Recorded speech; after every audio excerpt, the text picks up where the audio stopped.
Bienvenidos a nuestro podcast La Biblia en un año. Día 48. Agudiza tu conciencia.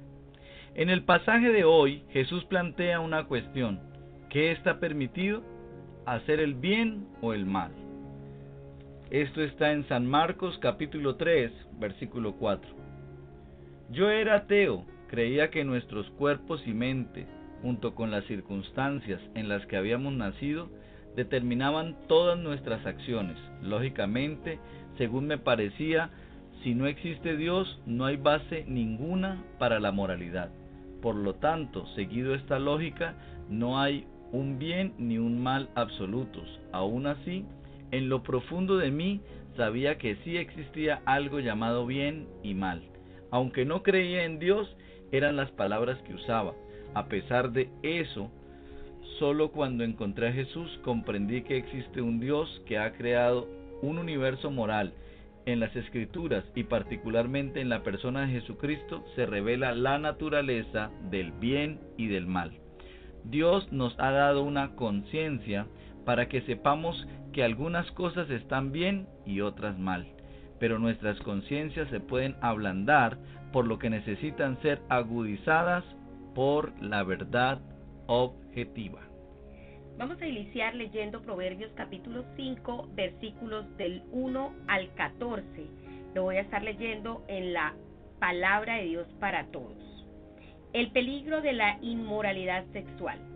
Hijo mío, presta atención a mi sabiduría y escucha atentamente mis consejos. Así tendrás prudencia y cuidarás bien tus palabras. Si la mujer de otro habla con voz dulce y su lengua es más suave que el aceite, al final ella solo te traerá amargura y dolor. Será más cortante que una espada de 2 filos. Ella te conduce por un camino que lleva a la muerte. Sus pasos van directamente al sepulcro. A ella no le interesa el camino de la vida, ni tiene conciencia de que va por el mal camino. Ahora pues, hijos míos, escúchenme, obedezcan mis palabras. Aléjate de la mujer que comete adulterio, ni siquiera te acerques a la puerta de su casa, para que no seas avergonzado, ni algún extraño se quede con lo que trabajaste durante años. Para que ningún extraño se llene con tus bienes, ni vaya a parar a casa ajena el fruto de tu trabajo. Al final de tu vida estarás triste por haber arruinado tu salud y por haber perdido todo lo que tenías. Entonces dirás, ¿por qué no escuché a mis padres? ¿Por qué no escuché a mis maestros? Me negué a ser disciplinado, me negué a ser corregido. Ahora sufro casi la ruina total y soy juzgado ante toda la comunidad. Guárdate del mal disfrazado de bien. Todo pecado implica una especie de engaño, que suele ser el mal disfrazado de bien. Se da una atracción superficial, de los labios de la adúltera fluye miel. Su lengua es más suave que el aceite, versículo 3, pero al final resulta más amarga que la hiel, versículo 4. Y seguir ese camino lleva a la muerte, versículo 5 la parte A, y al sepulcro, versículo 5 la parte B. Estos versículos capturan tanto la atracción como el peligro de la tentación sexual.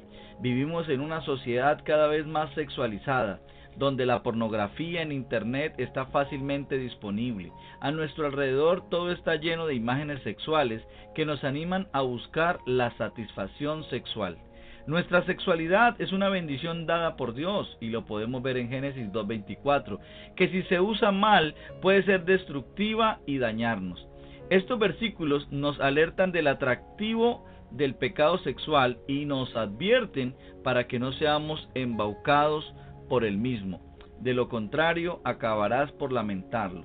Proverbios capítulo 5, versículo 11, en la Dios habla hoy. Joyce Meyer escribe: la prudencia es nuestra aliada, nos ayuda a no vivir lamentándonos. Creo que lo más triste del mundo sería llegar a la ancianidad, mirar en retrospectiva lo que nos ha sido la vida y no sentir más que remordimientos acerca de lo que hice o dejé de hacer.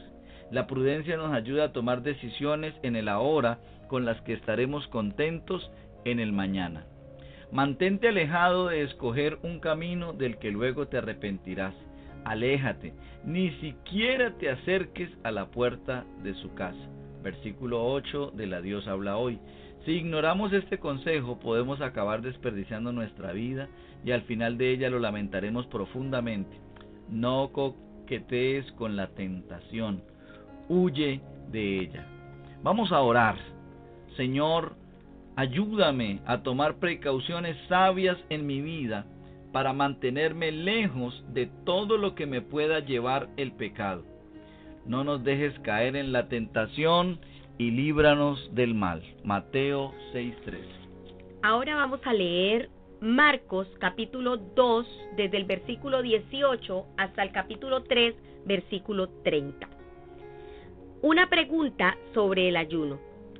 Al ver que los seguidores de Juan y los fariseos estaban ayunando, algunos se acercaron a Jesús y le preguntaron: los seguidores de Juan el Bautista y los de los fariseos ayunan, pero tus seguidores no. ¿Por qué? Jesús les contestó: cuando hay una boda, ¿cómo pueden ayunar los amigos del novio mientras él está con ellos? No pueden ayunar mientras él esté presente, pero llegará el día en que se llevarán al novio y entonces en ese tiempo ayunarán. Nadie arregla un vestido viejo con un retazo de tela nueva, porque la tela nueva se encoge y rasga el vestido viejo, y entonces se romperá más. Ni tampoco echa vino nuevo en cueros viejos, porque el vino revienta los cueros, así se dañan tanto el vino como los cueros. Más bien, se echa el vino nuevo en cueros nuevos. Jesús, el Señor del día de descanso. Un día de descanso, Jesús iba por unos sembrados, y mientras caminaban, sus seguidores empezaron a arrancar espigas. Entonces los fariseos empezaron a decirle: oye, ¿por qué hacen ellos los que está prohibido en el día de descanso? Y Jesús le dijo: ¿no han leído ustedes lo que hizo David cuando él y sus compañeros tuvieron necesidad y hambre? Cuando Abiatar era el sumo sacerdote, David entró a la casa de Dios y comió los panes que se ofrecen a Dios y se los dio a sus compañeros. Y ustedes bien saben que no se permite a nadie comer de sus panes, sino solo a los sacerdotes.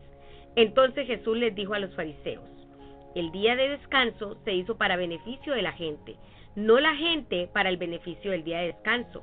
Por tanto, el Hijo del Hombre es Señor de todos los días, incluso del día de descanso. Capítulo 3. Jesús sana en el día de descanso. Jesús entró de nuevo en la sinagoga y allí estaba un hombre que tenía una mano paralizada. Unos lo observaban con atención para ver si Jesús iba a sanar al enfermo en un día de descanso. Estaban buscando algo de qué acusarlo. Jesús le dijo al hombre que tenía la mano paralizada: levántate y ponte frente a todos. Luego Jesús les dijo: ¿qué se debe hacer en el día de descanso? ¿El bien o el mal? ¿Salvar una vida o destruirla? Pero ellos seguían en silencio. Entonces Jesús los miró con enojo y a la vez con mucha tristeza porque eran muy tercos. Luego Jesús les dijo al hombre: extiende la mano. El hombre la extendió y la mano quedó sana. Inmediatamente los fariseos se fueron y empezaron a hacer planes con los herodianos para matar a Jesús. Mucha gente sigue a Jesús. Jesús salió con sus seguidores hacia el lago Galilea y una gran multitud los siguió. La gente venía de Galilea, de Judea, de Jerusalén, de Idumea, del oriente del Jordán y de la región de Tiro y de Sidón. Todos iban a ver a Jesús porque habían oído del bien que estaba haciendo.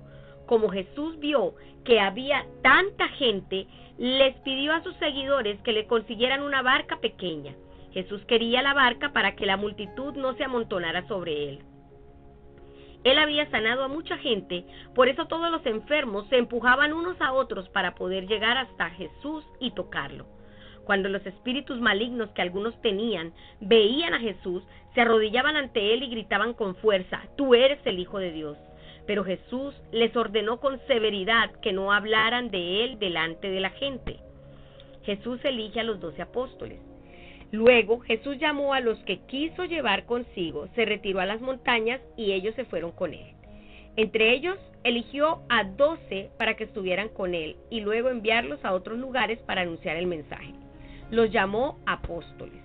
También los eligió para que tuvieran el poder de expulsar demonios Estos son los 12 hombres que él eligió: Simón, a quien llamó Pedro; Santiago y Juan, hijos de Zebedeo, a quienes llamó Boanerges, que significa hijos del trueno; Andrés, Felipe, Bartolomé, Mateo, Tomás, Santiago, hijo de Alfeo, Tadeo, Simón el nacionalista, Judas Iscariote, quien después lo entregó. Jesús y Satanás. Luego Jesús regresó a casa y nuevamente se reunió una gran multitud. Había tanta gente que Jesús y sus seguidores no pudieron ni comer. Cuando los familiares de Jesús supieron lo que estaba pasando, fueron rápido a llevárselo, pues había mucha gente diciendo que estaba loco. Los maestros de la ley que venían de Jerusalén decían: Belcebú está con él. Él expulsa a los demonios por el poder del jefe de los demonios. Entonces Jesús llamó a la gente y empezó a hablarles con ejemplos. ¿Cómo puede Satanás expulsar a Satanás? Si un reino se divide contra sí mismo, no podrá sobrevivir. Asimismo, una familia que se divide contra sí misma tampoco podrá sobrevivir. Entonces, si Satanás está contra sí mismo y se divide, no podrá sobrevivir y habrá llegado su fin. Nadie puede entrar a la casa de un hombre fuerte y robar sus pertenencias así nada más. Primero hay que atar al hombre fuerte y luego sí robar su casa. Les digo la verdad, Dios les perdonará a la gente cualquier pecado, incluso a quien se reniegue de él, pero jamás perdonará a quien se atreva a renegar del Espíritu Santo. El que lo haga será culpable para siempre de este pecado. Dijo esto porque los maestros de la ley lo acusaban de tener un espíritu maligno. Decídete acerca de Jesús. ¿Era bueno o malo? ¿Quién es Jesús? Todos tenemos que tomar una decisión acerca de Jesús. ¿Era malo? ¿Estaba loco? ¿O acaso era Dios? Esta no es una cuestión novedosa.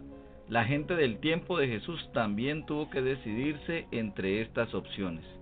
Jesús no fue simplemente un gran maestro religioso. Está claro que se veía a sí mismo como mucho más que eso. Jesús hizo sorprendentes afirmaciones acerca de sí mismo. Incluso en esta parte tan relativamente pequeña del Evangelio de Marcos, vemos unas cuantas de sus afirmaciones. C.S. Lewis señaló que un hombre que fuera simplemente un hombre y que dijera las cosas que dijo Jesús no podría ser un gran maestro moral, sino que se trataría de un lunático o el mismísimo demonio. Tienen que escoger, escribe Lewis, o bien Jesús era y es el Hijo de Dios, o bien era un loco y algo mucho peor. Pero continúa, no salgamos ahora con insensateces paternalistas acerca de que fue un gran maestro moral. Él no nos dejó abierta esa posibilidad, no quiso hacerlo.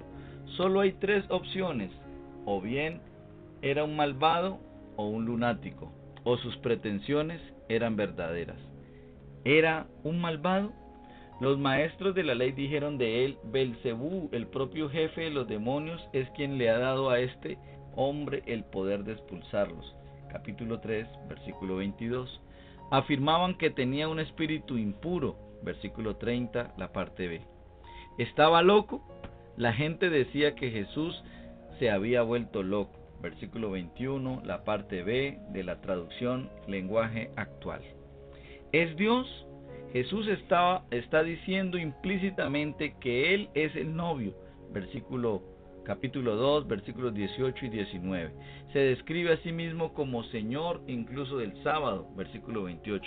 Y cuando el espíritu maligno grita: tú eres Jesús, tú eres el Hijo de Dios, capítulo 3, versículo 11, Jesús no lo niega, sino que les ordenó terminantemente que no dijeran quién era Él.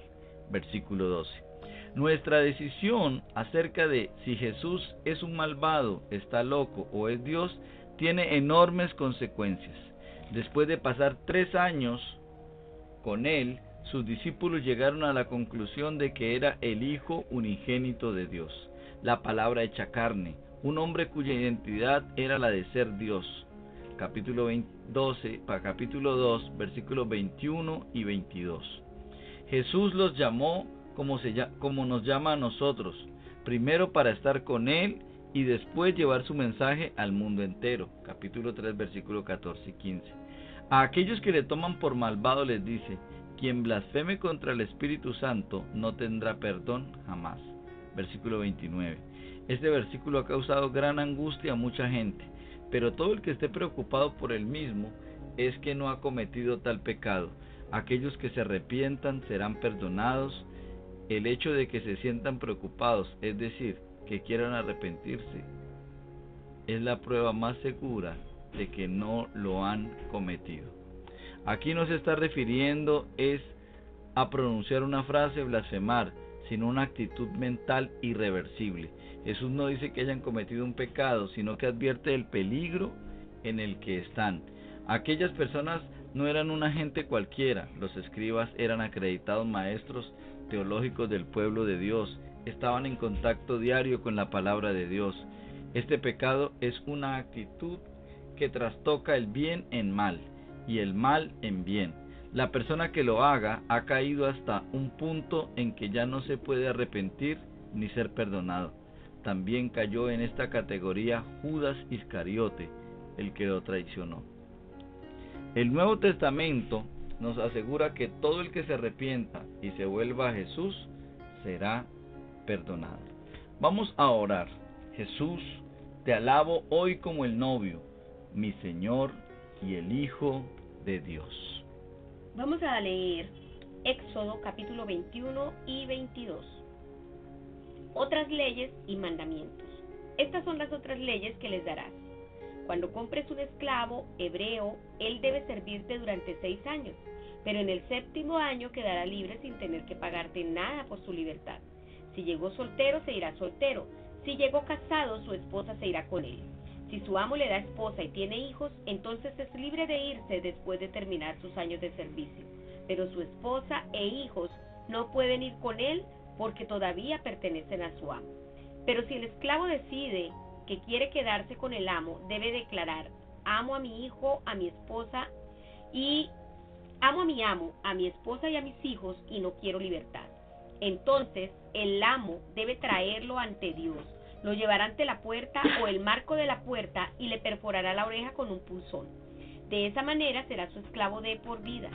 Si alguien tiene que vender a su hija como esclava para pagar una deuda, ella no saldrá libre como los esclavos varones.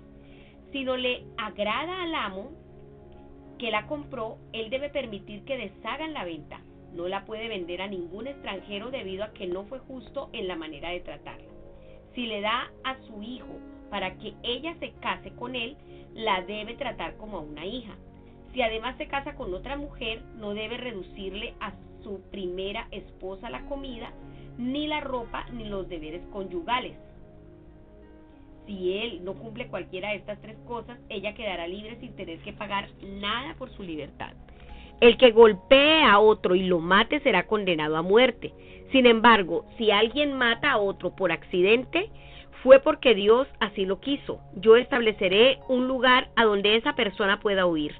Pero si alguien con premeditación mata a otro, será condenado a muerte, aunque haya que sacarlo de mi altar. El que golpea a su papá o a su mamá será condenado a muerte. El que secuestre a alguien será condenado a muerte, así haya vendido a la persona secuestrada o la tenga todavía en su poder. El que maldiga a su papá o a su mamá será condenado a muerte. Si en una pelea un hombre golpea a otro con una piedra o con un puño y el otro no se muere pero queda enfermo en cama, el que lo golpeó debe pagarle las curaciones y el tiempo perdido hasta que se recupere. Si puede levantarse y caminar con la ayuda de un bastón, el que lo golpeó será declarado inocente. Si un hombre golpea a su esclavo con un palo y lo mata, la muerte del esclavo debe ser vengada. Pero si el esclavo no muere de inmediato, la muerte del esclavo no debe ser vengada. Cuando muere el esclavo o la esclava, el dueño pierde su propio dinero porque él pagó por el esclavo o la esclava cuando lo compró. Si 2 hombres, mientras pelean, golpean a una mujer embarazada y hacen que pierda a su bebé, pero la mujer no queda gravemente herida, el responsable pagará una multa. El esposo de la mujer, con la ayuda de los jueces, decidirá de cuánto es la multa. Si la mujer queda herida, se debe cobrar vida por vida, ojo por ojo, diente por diente, mano por mano, pie por pie. quemadura por quemadura, herida por herida y golpe por golpe. Si alguien golpea a su esclavo o esclava en el ojo y queda ciego de ese ojo, la debe dejar en libertad a cambio del ojo. Si de un golpe le tumba un diente a su esclavo o esclava, debe darle libertad a cambio del diente. Si un toro embiste con sus cuernos a una persona y la mata, el toro debe morir a pedradas y nadie comerá su carne. Sin embargo, no se castigará al dueño del toro. Pero si el mismo toro ya desde antes tenía la costumbre y el dueño ya había sido advertido, entonces el dueño es culpable. Al toro lo matarán a pedradas y el dueño será condenado a muerte. Si le cambian la pena de muerte por una multa, pagará toda la multa para salvar su vida. Esta misma ley se aplica en el caso de que el toro mate al hijo o a la hija de alguien.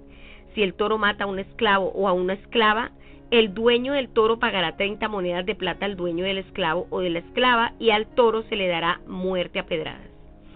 Si un hombre deja abierto un pozo o hace un pozo y no lo tapa y un toro o un burro caen en él, el dueño del pozo pagará el animal, pero no podrá quedarse con su cuerpo. Si un toro mata a otro toro de diferente dueño, ese toro debe ser vendido y entre los dos propietarios se repartirán el dinero. También se dividirán entre ambos el cuerpo del animal muerto. Pero si ese toro ya tenía la costumbre de herir a otros toros y su dueño no lo había encerrado, entonces el dueño debe pagar toro por toro, pero el cuerpo del animal muerto le pertenece. Éxodo capítulo 22.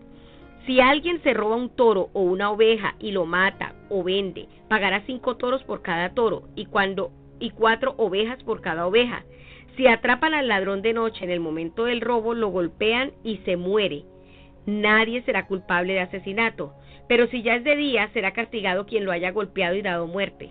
El ladrón debe pagar lo que se robó. Si no tiene con qué pagar, será vendido como esclavo para que pague así lo que se robó. Si lo que se robó, ya sea un toro, un burro, una oveja, todavía está vivo, el ladrón pagará el doble. Si alguien deja pastar a alguno de los animales en un campo o viñedo que no le pertenece, pagará lo que el animal se comió. El pago saldrá de la mejor parte de su cosecha. Si alguien prende un fuego y el fuego se esparce y quema el trigo que ya ha sido cosechado, o el que está por cosecharse, o cualquier otra siembra, tendrá que pagar daños ocasionados por el fuego. En caso de que una persona le dé a otra dinero o cosas de valor para que se lo guarde y se lo roban de la casa, entonces si agarran al ladrón, el ladrón pagará el doble de lo que se robó. Pero si no lo agarran, llevarán al dueño de la casa ante Dios para que jure que no fue él que robó la propiedad de su vecino. Si hay un desacuerdo con respecto a quién es el dueño de un toro, un burro, una oveja, ropa o cualquier otra cosa que se haya perdido, y ambas personas dicen, eso es mío, lo llevarán a los dos ante Dios. Aquel que Dios decida que es culpable pagará el doble de lo que se robó. En caso de que una persona le dé a otra un burro, un toro, una oveja o cualquier otro animal para que lo cuide y el animal muere o lo hieren o se lo roban, ambas personas jurarán por el Señor que no fueron culpables de apoderarse de lo ajeno. El dueño aceptará el juramento y la otra persona no tendrá que pagar nada. Pero si el que lo cuidaba fue quien se robó el animal, tendrá que pagarle el animal al dueño. Si el animal fue destrozado por una fiera, el que lo cuidaba traerá los restos del animal destrozado y así no tendrá que pagar nada. Si alguien pide prestado un animal y el animal es herido o muere sin que el dueño esté presente, el que lo pidió prestado tiene que pagarlo. Pero si el dueño está presente, no tendrá que pagar nada. Si el animal está alquilado, lo único que tendrá que pagar será el costo del alquiler. Si un hombre seduce a una mujer virgen que no esté casada y tiene relaciones sexuales con ella, tendrá que pagar la dote y casarse con ella. Si el papá de la muchacha dice que definitivamente no quiere que ella se case con él, de todas maneras el hombre tendrá que pagar la dote completa. Tienes que dar muerte a toda mujer que practique la brujería. Quien tenga relaciones sexuales con un animal será condenado a muerte. Quien ofrezca sacrificios a otro dios distinto al Señor también será condenado a muerte. No maltrates ni oprimas a los inmigrantes, porque ustedes también fueron inmigrantes en Egipto. No maltrates a las viudas ni a los huérfanos. Si los maltratas y ellos me piden ayuda, con toda seguridad que yo los voy a oír. Me enojaré mucho y te mataré a espada. Tus mujeres quedarán viudas y tus hijos huérfanos.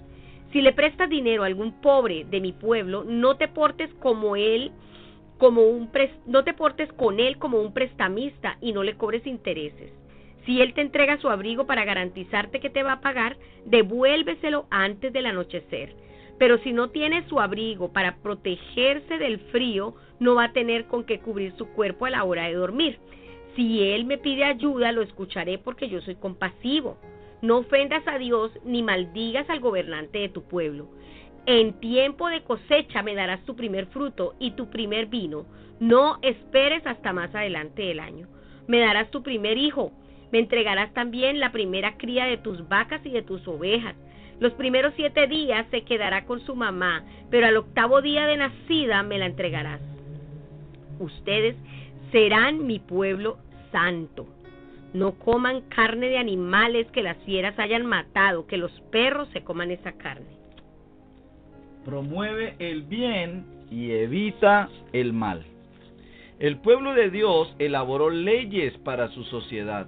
Algunas de estas leyes nos pueden parecer muy extrañas y duras, pero si las comparamos con las leyes de otros pueblos de la antigüedad, son admirablemente humanas y algunos de sus principios son aún de aplicación hoy en día. Aquellas leyes fueron diseñadas para limitar el mal. Por ejemplo, existe un derecho a la autodefensa, pero no al uso de una fuerza excesiva en la autodefensa.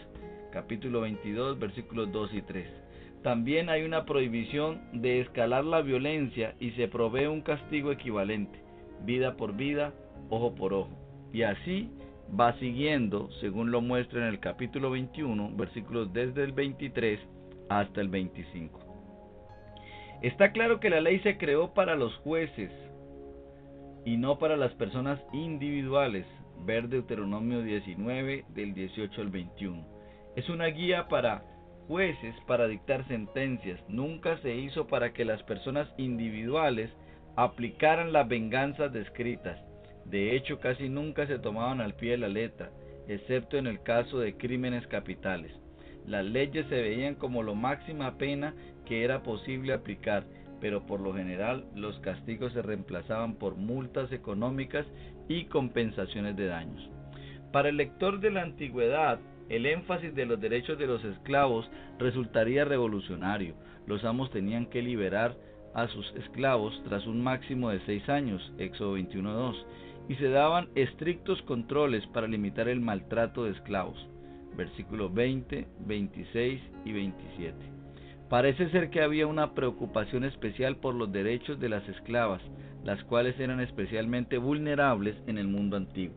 No podían ser tratadas como los esclavos varones, versículo 7, sino que tenían que ser dadas en matrimonio o permitirles ser rescatadas, versículos del 8 al 11. Al mismo tiempo, las leyes del Israel de la antigüedad buscaban promover el bien. Dios declaró: ustedes serán mi pueblo santo, capítulo 22, versículo 31.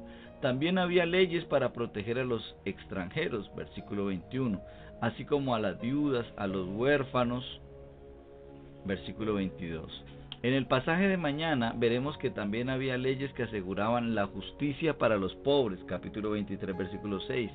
Se enseñaba a las personas a no buscar venganza ni guardar rencores, sino a amar a tu prójimo como a ti mismo, Levítico 19, 18. La ley ayudó a construir una comunidad que tenía como base la mutua dependencia y rendición de cuentas. Cada una de sus peculiares leyes ayudaba a que el pueblo aprendiera su pertenencia común y el cuidado de los unos por los otros. Esta es una lección que todos hemos de aprender. No seguimos las leyes y los decretos simplemente porque tengamos que hacerlo, sino porque nos ayudan a tratar a cada persona como alguien hecho a la imagen de Dios. Vamos a orar. Señor, enséñame a evitar el mal y a hacer el bien en mi vida. Ayúdame a tratar a cada persona con la que me relacione hoy como a alguien hecho a la imagen de Dios, con amor, respeto y dignidad. Pipa añade: las sanaciones de Jesús en Sabbat nos muestran la manera radical en la que él interpretó las leyes del Antiguo Testamento. Es bueno haber leído Éxodo 21 y 22. Se pueden encontrar más sugerencias prácticas de cómo evitar la tentación sexual. Bueno, mis amados, recordemos de que este devocional fue creado por el pastor Nicky Gumbel en la iglesia HTB en Londres, Inglaterra. Y las voces de este podcast fueron Marisol Rojas y Luis Alfonso González. Muchas gracias.